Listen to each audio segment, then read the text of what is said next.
Olá a todos, vamos estudar sobre divergente e rotacional. Então, o objetivo dessa aula é estudar essas duas ferramentas que são importantes no cálculo vetorial. Primeiro, nós vamos começar com o estudo do rotacional. Então, qual é a definição de rotacional? Seja f maiúsculo um campo vetorial em R3, depois vou trazer essa mesma definição para R2, onde as derivadas parciais de cada coordenada existe. Então, nós vamos definir o rotacional de f com essa notação aqui embaixo, que é mais fácil, ou melhor, é mais prático memorizar o rotacional de f da seguinte maneira.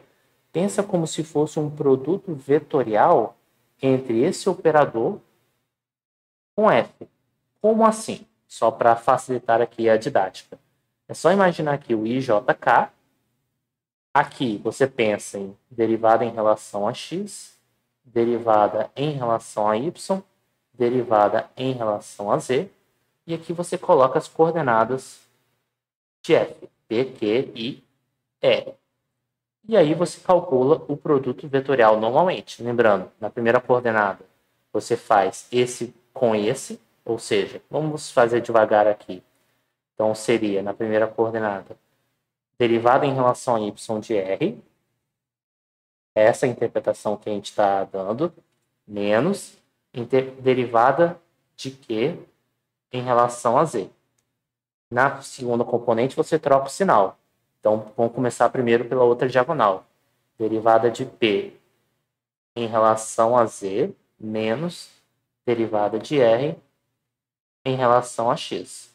E, por último, na terceira coordenada, derivada, vou melhorar aqui, derivada de Q em relação a x menos derivada de p em relação a y.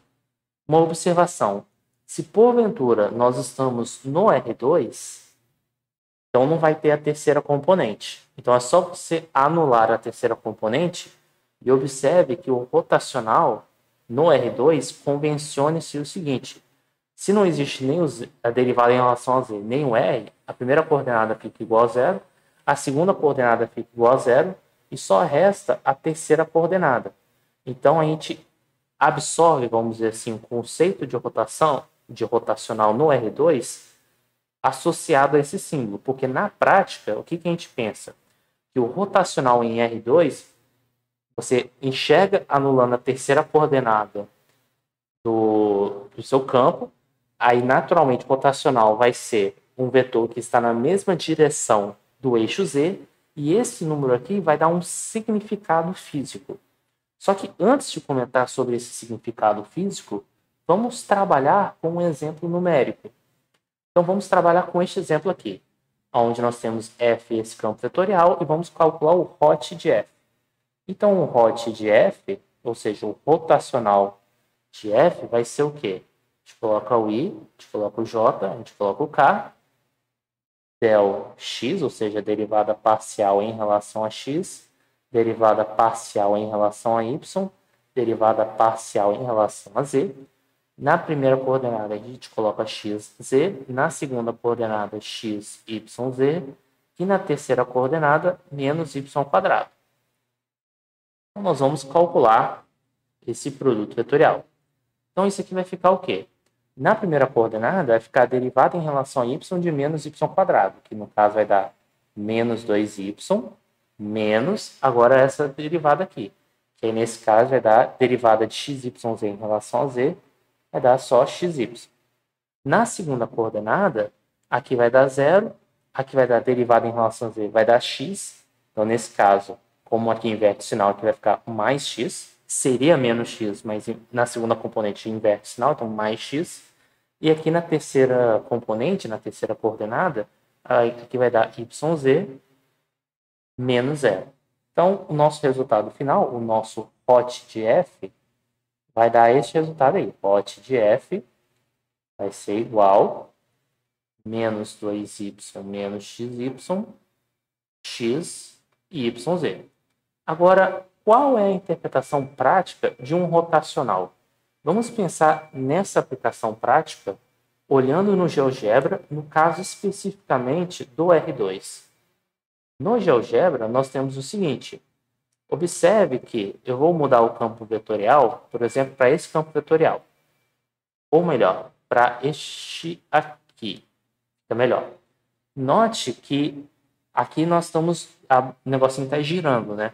Então, você tem uma bolinha, você colocou essas estruturas aqui do lado e observe que está provocando essa rotação. Então, imagine que você esteja numa correnteza ou num lago, onde nós temos esse campo vetorial, e aí, naturalmente, essa partícula ela vai se movendo. Só que, além dela se mover, à medida que ela vai se movendo, ela também vai girando em torno, nesse caso, do eixo Z. Observe que ela está rodando no sentido anti-horário. Então, aquela terceira coordenada que a gente viu na definição para R2 seria positiva. Se você pensar, por exemplo, no outro exemplo, vamos supor nesse aqui. Observe que, deixa eu pegar aqui uma situação específica. Observe que, achei. Nesse local, você está girando no sentido horário. E observe que esse número está dando negativo, ou seja, aquela terceira coordenada que você viu lá na definição adaptado para o R2, aquela terceira coordenada seria negativa. E aí observe exatamente esse movimento. Ó, rodou no sentido horário. Aí agora eu vou girar para cá. Já está no sentido horário positivo. Então, um rotacional de F, na verdade, é o seguinte. Ele é um vetor, onde a direção do vetor vai ser justamente em relação ao eixo onde você está tendo um movimento de rotação. O módulo do vetor seria justamente a intensidade da rotação. E aí o que acontece? Se esse número for positivo, você está girando no sentido anti-horário, pensando como, vamos dizer assim, no sentido do seu produto vetorial, vamos dizer assim, pensando na regra da mão direita.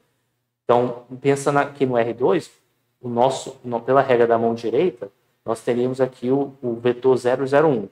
Então, se você, por exemplo, está com o hot positivo, a terceira coordenada positivo, você está rodando no sentido positivo, ou seja, no sentido anti-horário. E se você estiver rodando no sentido horário, você está com o hot negativo, ou seja, aquela terceira coordenada é negativa. E aí, no espaço tridimensional, onde você pode ter, vamos dizer assim, uma outra característica, que nem, por exemplo, esse menos 2y, menos xy, x e yz, o que acontece? A direção desse vetor dá justamente como o seu objeto está rotacionando. E aí, além dele rotacionar, ele também se movimenta. E uma ótima analogia que nós temos para isso é o próprio movimento dos planetas. Porque você tem o planeta Terra que gira em torno do Sol, bem, ele está se movendo. Só que esse movimentar em torno do Sol, a priori, não modifica a rotação. O que está modificando a rotação é a sua rotação em torno do próprio eixo. Tanto é que a gente aprende na escola o quê? O movimento de translação e o movimento de rotação.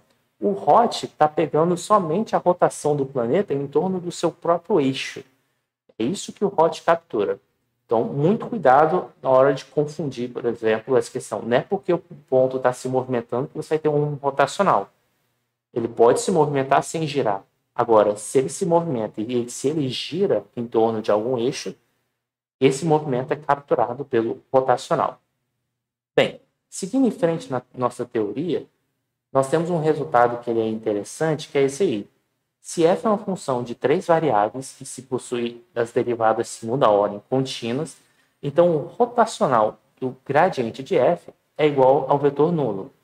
Lembrando que rotacional é um campo vetorial, por isso que eu estou colocando a setinha em cima. Agora, por que isso é verdade? É só a gente fazer a conta. Então, hot do gradiente de f minúsculo. Lembrando que gradiente de f minúsculo é você escrever ele como um fx, um fy e um fz. Isso é o gradiente. Então, seria i j k, derivada em relação a x, derivada em relação a y, derivada em relação a z, e agora a gente escreve as coordenadas do nosso campo vetorial. fx, fy, fz.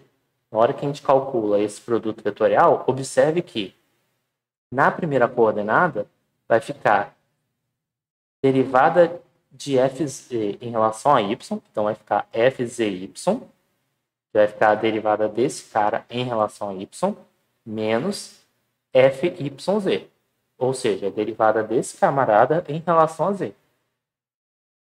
Agora vai ficar derivada de fx em relação a z, menos derivada de fz em relação a x.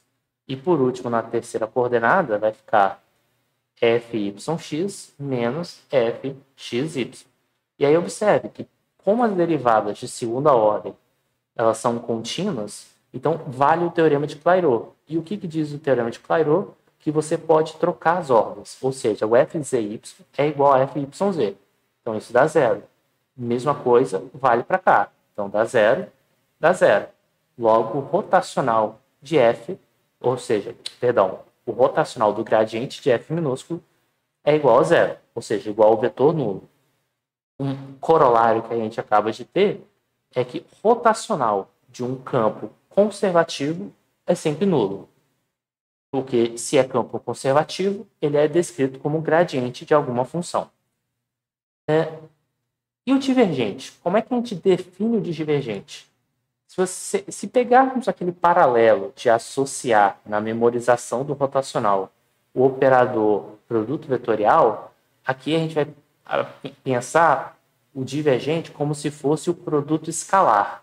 Como existem livros que representam o produto escalar dessa maneira, apesar de achar a notação horrorosa, mas eu vou usar aqui por um abuso de linguagem, no fundo, eu estou escrevendo aqui. O que é o divergente? Bem, lembre-se que aqui na nossa notação vai ficar derivada em relação a x, derivada em relação a y, derivada em relação a z, escalar, p, q, e. Então fica primeiro com o primeiro, ou seja, derivada de p em relação a x, mais derivada de q em relação a y, mais derivada de r em relação a z.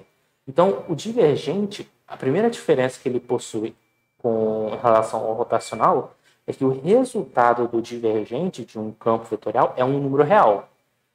O rotacional de um campo vetorial continua sendo um campo vetorial, só que o divergente de um campo vetorial é um número real.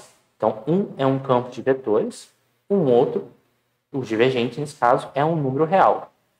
Bem, vamos pegar um exemplo numérico. Vamos calcular o divergente desse campo vetorial. Então, como é que a gente faz?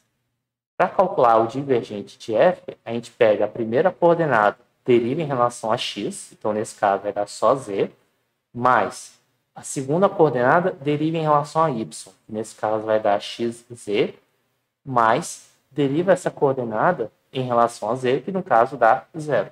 Portanto, o divergente do nosso campo vetorial está dando z mais xz. Bem, o que significa o divergente de um campo vetorial? O divergente, aí já fica mais fácil até mesmo de memorizarmos, é o seguinte: pense que tem a noção de convergente e a noção de divergente. Então, aqui, por exemplo, eu marquei um ponto e eu construí um pequeno cercado em torno desse ponto. E imagine que existem várias partículas que elas vão se movendo de acordo com o campo vetorial. Então, se a gente pensa, por exemplo, como se fosse um fluxo de água, observe que a água que está inicialmente dentro desse cerco, ela está saindo. Se ela está saindo, a gente diz que o divergente ele é positivo, ou seja, está saindo muita água. Tanto é que aqui, por exemplo, está saindo sempre na mesma proporção. Divergente, ou seja, espalhando, porque convergente seria entrando. Vou mudar aqui o campo vetorial. Aqui, por exemplo, você tem uma quantidade de água saindo, você tem uma determinada quantidade de água que está saindo, mas você também tem uma determinada quantidade de água que está entrando. Aqui, nesse caso, o que significa o divergente ser zero? Que a quantidade de água que inicialmente está saindo é a mesma quantidade de água que inicialmente está entrando. E por último, se nós considerarmos, deixa eu pegar aqui um exemplo de que o divergente seria negativo. Vamos pegar, por exemplo, por aqui. Nesse exemplo aqui, por que o divergente está sendo negativo? Porque está entrando mais água dentro da região do que saindo. Observe que os vetores aqui, os que já estão dentro da água, eles saem, mas saem meio devagar. Agora, os que estão entrando com tudo. Tanto é que se eu jogo para cá, aqui o que acontece? Tem mais gente saindo do que entrando. E os que estão entrando com o módulo pequeno, mas os que estão saindo com o módulo maior.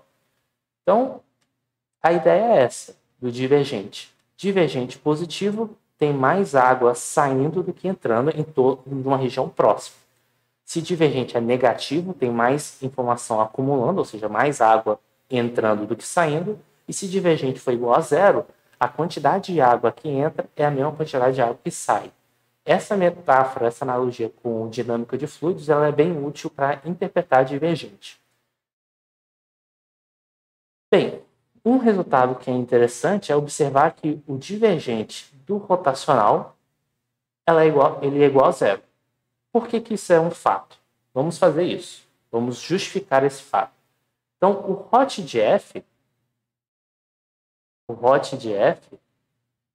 para relembrarmos aqui naquela notação de produto vetorial, vai ficar IJK, derivada em relação a x, derivada em relação a y, derivada em relação a z, p, q, r. Então, na hora de calcular o produto vetorial, isso aqui vai ficar derivada de r em relação a y, menos derivada de q em relação a z, Agora, aqui vai ficar derivada de p em relação a z, menos derivada de r em relação a x. E, por último, na terceira coordenada, derivada de q em relação a x, menos derivada de p em relação a y. Só que o que acontece? A gente não quer calcular só o hot de f, a gente quer calcular o divergente do hot de f. Então, como é que seria o divergente do hot de f? A primeira coordenada a gente deriva em relação a x. Então, vai ficar o seguinte. Inicialmente, aqui é derivada de r em relação a y. Aí deriva ry em relação a x, vai ficar ryx. Menos, aqui vai ficar qz, que é derivada de q em relação a z, derivada em relação a x, então fica qzx. Mais, pela pz, agora eu vou derivar em relação a y, menos rxy, mais derivada de qx em relação a z, menos derivada de py em relação a z. Vamos lá. Como as derivadas de segunda ordem são contínuas, então você pode trocar os índices. Então aqui, por exemplo, zy, yz, sinais trocados se cancelam.